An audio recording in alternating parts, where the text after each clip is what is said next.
Hello and welcome back to another very special episode of the Employee Handbook HR podcast by two lawyers, hosted by me, Arta, and my friend Ryan here. Ryan, you want to say hello? Hello, hello. Okay, so we're getting into it today. We're gonna do some like SEO friendly stuff. We're gonna do like employment, employer, employee myths. Because like people love that crap. Like I see it, Buzzsprout, all that kind of stuff. Everybody wants top 10 lists and myths. Clickbait. The clickbait. Like we're trying to put clickbait out there so you click on this. That's right. So we're doing myths. The number one myth is that your boss hates you. After That's that probably bad not. myth, That's probably not a myth. Yeah, I think. boss does hate you. Absolutely. I And was gonna say. I don't think your boss cares. I think the boss does not care at all. And anybody who thinks the boss hates them is either right because they did something wrong, like to deserve that hate, or just is too anxious, like you and I are, where the boss just does not care. The boss doesn't give you a second thought. The boss doesn't know your middle name. The boss probably doesn't know your first name, and doesn't really care at all. yeah, well, it's like being it again. It all goes back to people conflating the workplace with being at school. Yep. And HR becomes the principal's office, and you want to tell on people, and you need retribution for like these crimes committed against you by other employees slash students at the school. And so, that is a big thing that people think. One of the myths is that HR is like a principal's office that's meant to solve interpersonal problems, excuse me, between employees. So Ryan, why don't you just talk about how HR is not the place that you're supposed to go with interpersonal problems? I was gonna say my first comment, like mentally, when you said HR is like the principal's office or HR is like there to solve your problems, is that you're an adult. Like you have a job in the real world. You are an adult. You should be able to handle yourself like an adult. Again, I'm not saying you have to be perfect. I'm not saying you have to be some sort of saint, but you're an adult. Like if you go to McDonald's and they get your order wrong, do you cry about it or you say, hey, like my burger is wrong or my chicken nuggets are wrong or whatever? Like you have to be an adult. And I think that too many people rely on other people to handle their problems. And HR is one of those places. Now, again, there are times, I'm sorry, I'm going to take a step back because we need to give the disclosure of we are lawyers. We are not your lawyers. This is for entertainment purposes only. We're here to make you smile, but also to shed some light on real world issues, most specifically to California, where we are both licensed. If you have any questions, you can let us know. Okay, so going And also, like, just common sense. Like, you can't expect me to help you if you don't give me some money first. well, they might ask HR about that. That's not true. I will help you for free if you make like really funny jokes or something like that. But yeah, one thing that I wanted to say is that yeah, it is something incumbent on people to have a little bit of personal responsibility and maturity, and not kind of run to their manager or HR all the time when having interpersonal problems. But if you are going to run to somebody, run to your manager first, because in a well put together organization or company, what you have is the delineation of tasks and responsibilities within your organization. And one of the things that HR is not supposed to do, in my opinion, that managers are supposed to do is fix interpersonal problems between employees. Right, and to manage. I mean, they're there to manage. If for some reason two people have a personal problem, the manager gets involved and tries to resolve it. And if they can't resolve it, then they can join in another person from another department or their manager. Or if it gets to a point where human resources is needed, then you can. But again, it's a military like You're good. Yeah. hierarchical like platform. You don't just someone doesn't do like say something that you overhear that so offends you that you run right to the principal. Like that's not how this works. Uh, But it's a- and that's a good segue, because let's say something does happen like legitimate and you go complain to your manager, and they feel like an investigation is warranted. Ryan, as a defense attorney, can you explain a little bit as an employee, what are your rights in regards to this investigation? Let's say you made a complaint, now there's an investigation. What can you expect to learn from your employer about this investigation? well, I think it really depends on the situation and it depends on the company. I mean, if let's go with the sexual harassment, 'cause that's easy to kind of hone in on, and that's serious enough where an investigation is warranted every time. So you make a sexual harassment allegation, you probably, again, depending on who it is, want to make that to your manager, or if it's the manager is one harassing you, maybe you want to make that directly to HR. You probably want to do it both ways with sexual harassment. But the point is that there's going to be an investigation, or there should be, and that investigation results should be conveyed to you. What part of the investigation should be conveyed to you? Well, I mean, that again also depends on what happens. I think there's a lot of gray area on what can and should be told to you, but obviously you're going to know that the investigation was conducted and the result thereof. What But about legally? Do you have the right to look over the documents? Do you have the right to like ask your own questions if you're the employee? I know the answer, but I'm trying to tee you up here. well, I mean, that's a good question. I mean, as the employee, you're not entitled to the entire investigative file. My position has always been that you're entitled to the result and you're entitled to participate, but you're not entitled to every single document, every single internal memo, every single message, and every single meeting that's conducted relating to your investigation.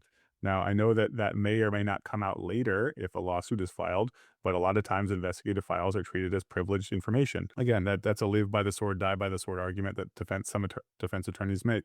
But no, I mean you're not entitled to be part of that, but you are entitled to participate and you are entitled to the result. Your thoughts? And and one thing that I wanted to mention here is that I think a lot of people, I don't know if it's out of stubbornness, out of what it is, but they will stay in situations where they could just leave and find a new job. I mean, I know that's not easy, but a lot of times that's going to be the answer for you because businesses in general are designed to make money. That's what they're for. They're not places that are necessarily supposed to be designed to be, great places for people to hang out and be all day and like have a great environment where people are nice to each other. Those are not things that are necessarily guaranteed by law. So, the expectations people have from their workplaces to solve these problems and things like that, I think become inflated. And at a point, like people have to take responsibility to say, okay, I got to get the hell out of here and find something else because, you can't jump into a public pool and then tell everybody to stop splashing you. Exactly. No, How it works. and that's a very good analogy, and also the whole, like, making work comfortable for you. Employers do that to keep you there.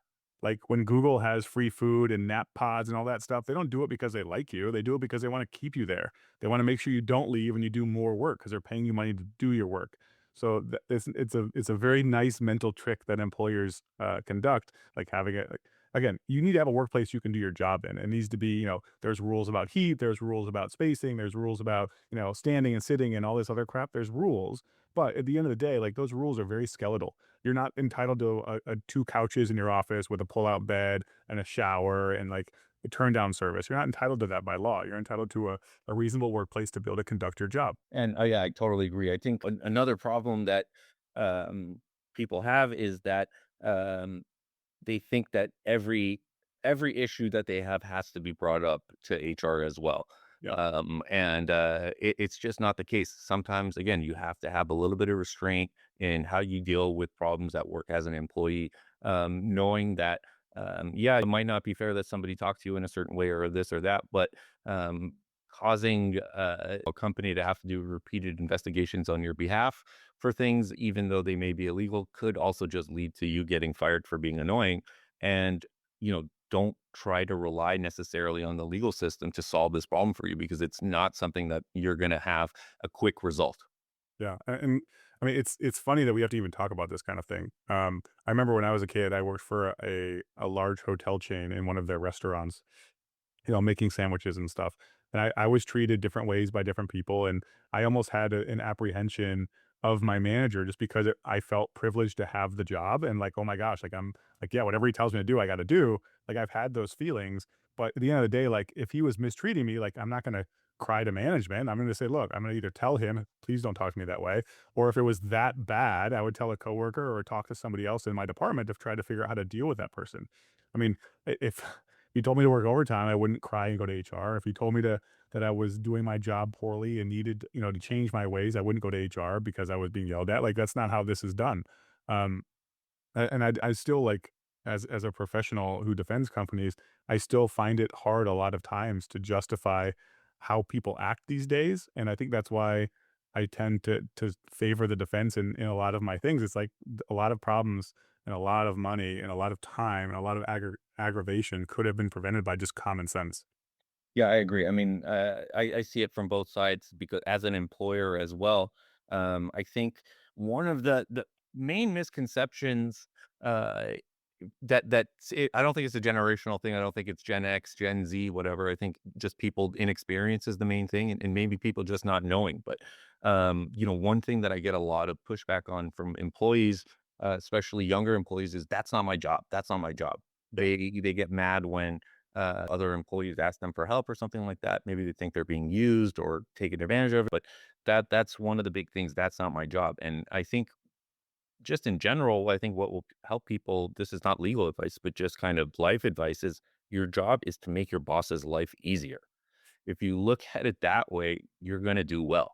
There's no legal requirement that like you have to do exactly what's on the paper. So that you sign for your Like your job description, yeah, yeah. job It's not all inclusive. It's not you're only limited to to doing accounting. You have to deal with you have to deal with people. You have to deal with other people's reports. You have to audit other people's things. I mean, it's all part of the job. It's not just, oh, my job description says sit in this chair and talk to potential clients. You have to do a lot more than that.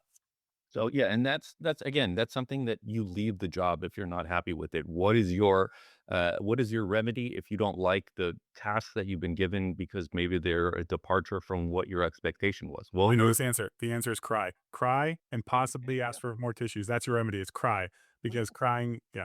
you can cry, you can talk to your boss, you can leave, but you can't sue. That's not something that you can sue for. Yeah. Let's see some other kind of misconceptions about this kind. Freedom of speech is a good one. We did a whole episode on social media. I think we did, right? Yeah, we did one, and like stuff you're not supposed to say. So freedom of speech, Ryan. What does that mean to you in this context? Well, I think there's everybody, I think, has a misunderstanding of what the Constitution protects and doesn't protect, especially with the social media culture that we have in today's environment. Is that the First Amendment does not apply to or equate to private employer protections. Like speech is protected when you're doing like national labor relations stuff. You're talking about collective bargaining or forming a union. Your speech is absolutely protected when you're whistleblowing to the government about what you believe or see to be as some sort of a violation of law.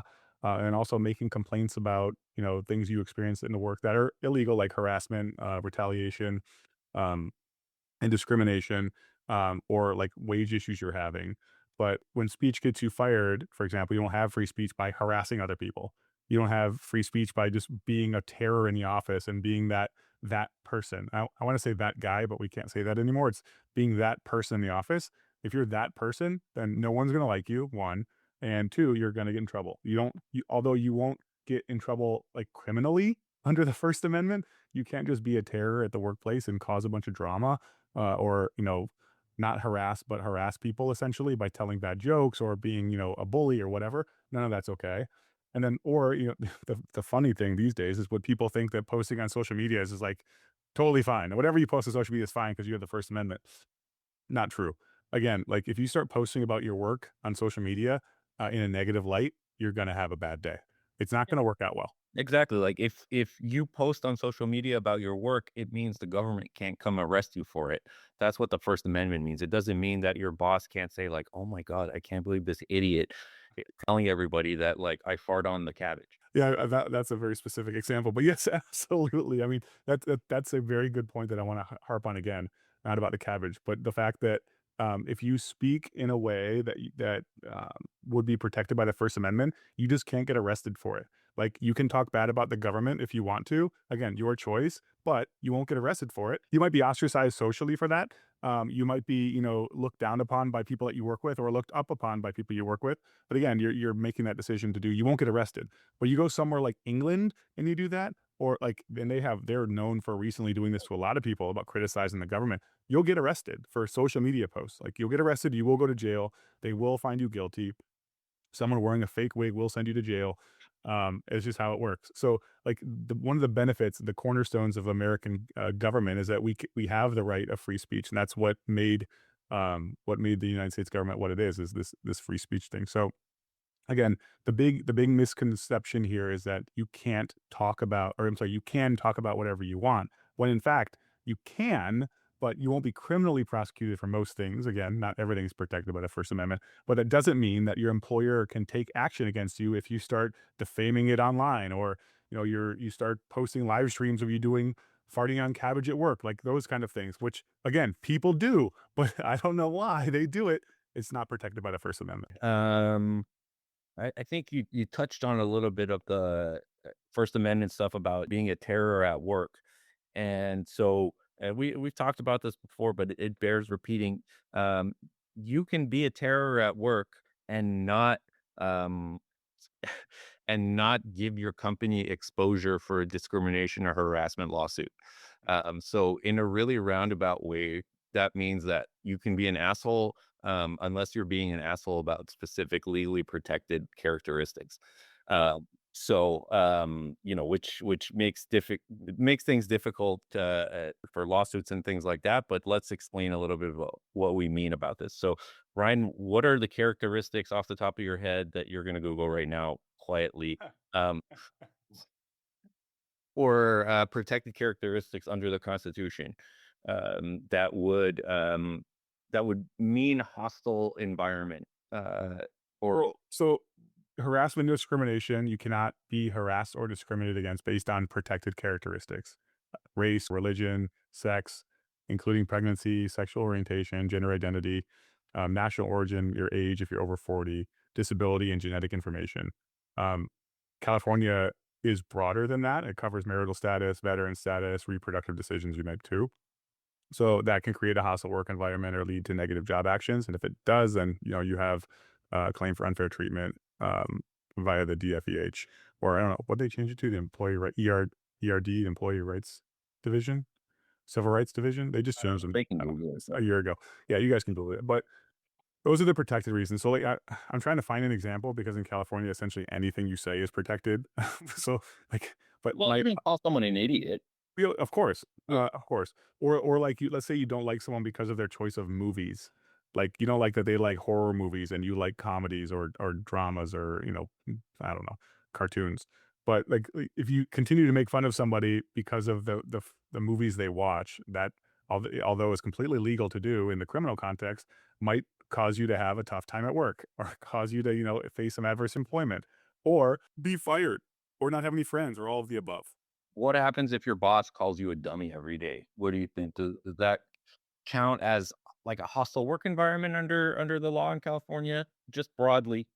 Well, that's the thing is that no, because that does not involve race, color, religion, sex, national origin, age, disability, or genetic information. So if you truly are being a dummy, it's not nice. It's not the best way to go about things. Could it rise to some sort of hostile environment? It could, but is it technically illegal? No, by itself, no. Um, it's not. Okay. But if the employer starts, demoting you and putting you in places that you can't do the job to try to fire you, based on because you're also a woman or you're also African American or you're also, from Palestine or you're also pregnant. I mean, that's another issue. Okay. So, again, that just means, remember, if somebody's bullying you at work, either stand up to them, go talk to your manager about it, or find a new job. Unfortunately, there's not really many more good options than that. Or you can kick their ass in the parking lot. That's not legal advice, but that would be kind of cool. And I would think you were dope if you kicked somebody's ass in the parking lot who was bullying you at work. Of course, I would not. Um, Pay for any of your legal, services or anything like that, or your afterwards, but it Yeah, that goes to the waiver that those what's it called? The legal disclaimer we provided earlier. Like that's not legal advice. We're not your lawyers. that That's is the just idea. something I think would be cool. Like, if you, let's say you had, like, a 6-foot wall or 7-foot wall separating your building from the parking lot at work, and then you happen to jump off that wall and karate kick somebody who was bullying you, that would be cool, but I would not recommend that legally. Okay, so this is funny because I got an email. I get this email every day with like news, right? I see news very, very lightly. And one of the things in it was apparently there's something called Takanakui, which is a unique Andean Andean festival in Peru held around Christmas where people settle their disputes and grudges through supervised fistfights to start the new year with peace, and they all get drunk to numb the pain. So I saw it in my email yesterday. I Googled it just now and it came up again. So there are articles about this where people settle their disputes by fighting. And I feel like that is the coolest thing ever. Like you and I got a problem, we're gonna fight it, we're gonna drink together, and we're gonna move on. Like we're not gonna hold grudges. Like if I feel that much to want to fight you over it, that's it. Oh, but I'm the complete opposite. No, I will not fire you. I will just hold a grudge until I'm like 95 and then show up to your funeral and just be the last person to shovel the dirt. But you'll have no idea. And then I'll just get you right at the end because I'm Persian and I'm really scared of confrontation. You wouldn't do well in the Andes. Andes a No, lot. I don't think so. No, no, I don't think the Andes suit me at all for my style of dispute resolution. But moving on from bad stories about the Andes and failed attempts at jokes. Let's see, what are my notes here?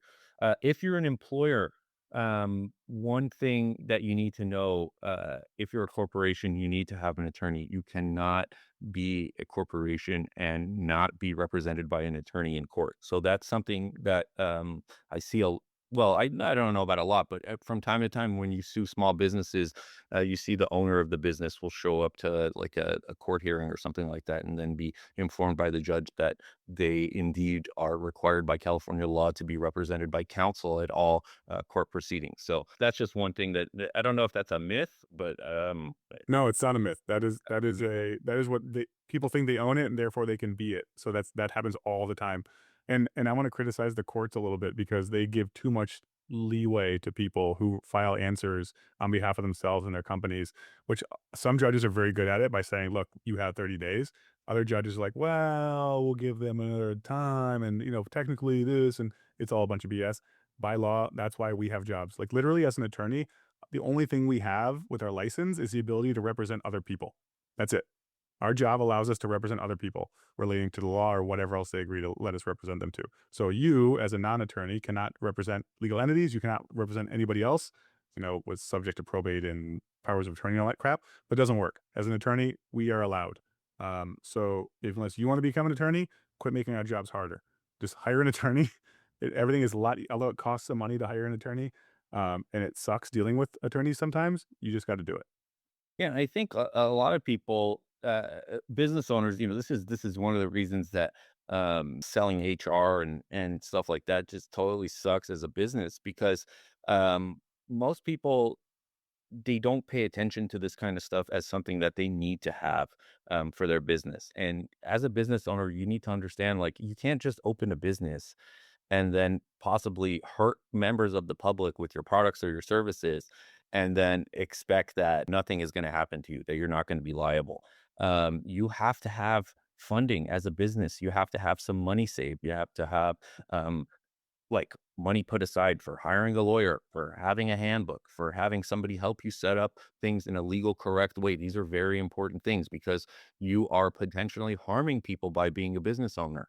So you have to be a responsible person that's able to do all the things that the government requires so members of the public don't get hurt. This is not like a thing that's unfair. This is a thing that this is the machinery and the oil that keeps the machinery of society going, I should say. Yeah, and that's just a cost of doing business, right? And that's especially true in states like California, where conducting business is just a minefield. Like what you come into California, you moved here from Texas or you moved here from Michigan or wherever, like it's a minefield here. A lot of states you can just kind of open a business and not worry about much, as long as you pay your employees. But like and again, most other places minimum wages are much lower. But point being is that you come to California, it's a minefield. You have one thing wrong on your wage statement, boom, PAGA claim. You have like you don't give somebody a meal period, a meal period premium because they worked an extra minute over the legally required time. Boom, that's a lawsuit. Like literally the smallest of things. And again, you might think it's dumb. You might think that the law is stupid. You might think that it's a technicality and you shouldn't be responsible. But you're wrong. Every single time you're wrong, and it will cost you so much money. So the point that I think Arda is making is you need to just bake into your business budgets, HR services from a qualified HR professional or outside organization and or legal counsel, period. Yeah, and again, there's no way out of it. If you're going to be in a business, you're going to have some sort of legally related issues, and you're just by definition in a world that is going to be tied to statutes and laws and things like that. So you have to know about them. And one thing to just keep in mind that as an employee, your workplace is just concerned about making money. That's the main thing that they're there for, and you have to understand that. And necessarily creating an environment that's the happy place for you to be is not their number one thing. And again, this is incumbent on you to decide whether a workplace is for you in terms of the workload, the culture, and all those types of things. I mean, if you don't like being yelled at, then don't work there. It's not a time to go sue. Yeah. You know, like, that don't work at a New York style barber shop. It's just the way it is, right? Yeah, or those places like where they like cuss at you when you order hot dogs Oh yeah, what Dick's Last Resort? Is that the place? They call you names and all that stuff. It's pretty funny. in Chicago or something like that. They're like, "Hey, Yeah. motherfucker, you want a hot dog?" Oh, my Hey, you want a hot dog? I bet you do. You want 6? Yeah, like one of those people? Yeah, don't do that. But you can't get sued for that. No. So what else? Let's see. As an employee, a myth that your manager has to train you. Is that true, Ryan? Does your manager have to train you? Well, I mean, they need to train you in like what the specific systems that the company would have, but other than that, no, there's no requirement that you take that your manager has to train you. I mean, that's a really weird thing to assume, especially because usually when you're being hired for your experience. Like if you're being hired to like let's start out like at McDonald's, right? If you're being hired to make hamburgers, like someone's gonna have to train you, but it doesn't have to be your immediate supervisor. It could be a TV show that they record, it could be anything. But again, the training then is limited to the systems. Well, the reason I brought it up is because it happened to me once. Let's hear it. What happened? No, I had an employee come to me and say that she was having an issue with her manager because her manager refused to train her because they had a interpersonal issue.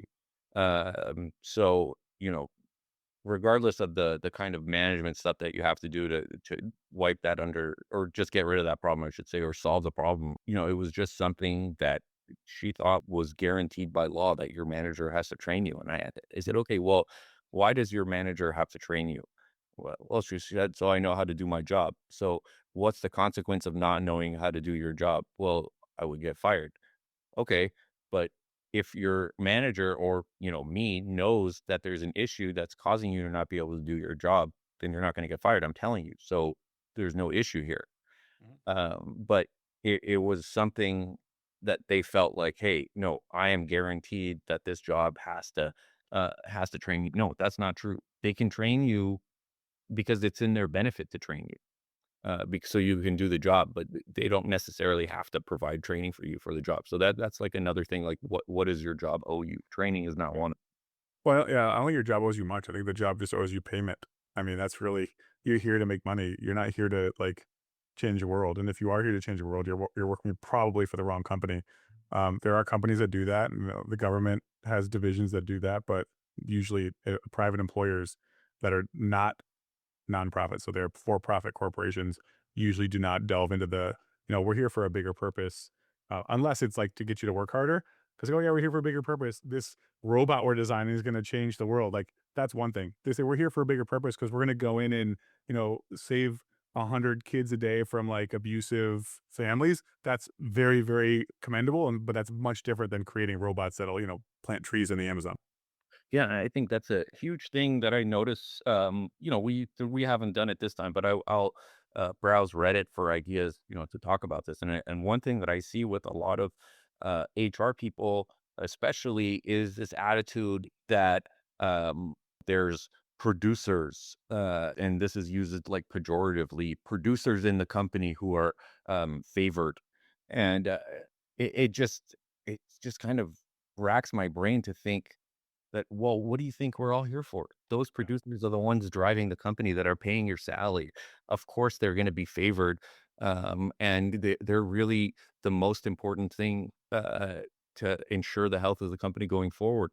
It's one thing to create like a great environment and stuff like that, but that's not your job as an HR person. You're just here to help a company remain compliant. And if the boss wants to create a certain atmosphere or a certain kind of working culture, that's their business. If you're not there to make sure things are fair, with contradicting what the boss wants to do culturally, if it's not illegal, and you're not a lawyer anyway, so how do you know? Yeah, I was gonna add on to that. It goes back to being someone's favorite. Like the boss is gonna like you if you do your job. The boss is gonna like you more if you make the boss's job easier. The boss can like you even more than that if you make their job easier, you do your job, and you make them more money. Like that, it's just again common sense. If you have two people of the exact same makeup, whatever that may be, sitting next to each other, same race, same creed, same religion, same sex. Again, I'm not basing it on that. That's why I'm saying everything is the same and same knowledge base. One person makes the company X amount of dollars more a year. The other one complains about doing their job. Which one is the person, which one's the boss going to like? Period. Like, again, common sense. So it's one of those things where there, I don't know. I don't want to say it this way, but I'm going to. People who aren't the producers complain about the producers. Yes, and That, I think generally, again, this is not like a generational thing, but I think in generally United States, people have a huge backlash to the idea of a hierarchical society in any way. America is everybody is, a king in his own right or yeah. whatever, and nobody can tell me what to do in this and that. And I think that kind of bleeds over into the work environment. And yeah, I mean, in the parking lot after work, that manager can't say shit to you about, what you're wearing or whatever. But yeah, I mean, during that work, I mean, if you want people to pay you, you got to do stuff for it. And part of it is kind of tucking in your ego and things like that. And, not always going to think, oh, I'm going to sue you. I'm going to sue you. That's not going to work. This is more of kind of like life advice that the legal system is not going to save you from your own lack of social skills. Yeah, agreed, agreed. And that's the thing is you don't get a job to take over the job and become like become a I don't know, like a bank robber who takes hostages. Like you don't do that. Like you're there to do a job and go home. Yeah, Again, a lot of times the psychiatrists always say that like psychiatrists are crazy because or therapists are crazy because that's the type of people it attracts. Therapists need their own therapist, so they want to be therapists. So HR people a lot of times they have traits or characteristics in their personality that make them want to solve problems in a way that is sticking to the rules, but also abrasive to others because yeah. it's kind of like a power thing. Like this is not like a power thing. That you're not as an HR person, you have to think, I'm just trying to make things go smooth. I am the oil for the engine. I'm not driving anything. Think about that in your life and your job will be a lot easier. Yeah, well, I mean, that's that people take their jobs way too seriously sometimes, and that's a good thing. But when they start taking it personally, is when it becomes what you're talking about. Because like if you go there and talk about reprimand somebody for doing something wrong, either people get anxious about reprimanding or they take it so far of like, you should have done this and blah, blah, blah. And it becomes their like their pitchfork Yeah, and torch moment. yeah, Which again, absolutely. I understand where they're coming from, but they have a different thing they need to deal with outside of work as opposed to dealing with it, on a professional level inside of work. All right. Well, we've been rambling for a while now. Do you have anything else that you want to talk about realistically? That would be interesting to anybody. I don't really I think I've seen everything on my list here.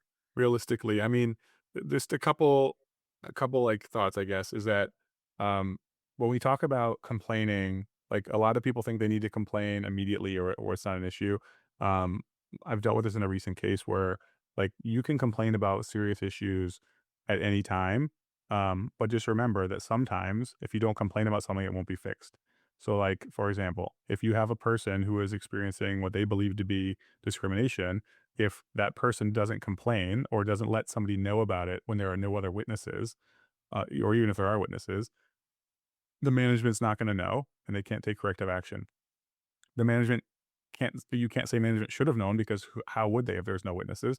And then third is if you have witnesses, let's say, Arta's harassing me at work. If there's somebody that sees it happen because they're in the lunchroom at the same time, then I can't rely on that third person to go say something. I can't. Although it might happen and that would be great, so management could be involved. It doesn't necessarily need to happen. So legally, although you may not have to complain about something for it to become an issue later on, because for fear of retaliation or whatever, and that's all valid, um, uh, complaining about things or complaining may be bad in the situation, meaning that the word complain. So like letting people know about things that happen sooner than later, obviously helps you mitigate the problems at work. So that's one thing I want to bring up that, we have to complain immediately. You don't have to, but it does help the situation again, depending on what it is. And the other thing too is deleting your text messages and your Slack messages because those are all writings and you can have proof of something happening if you have a text message or a Slack message or something.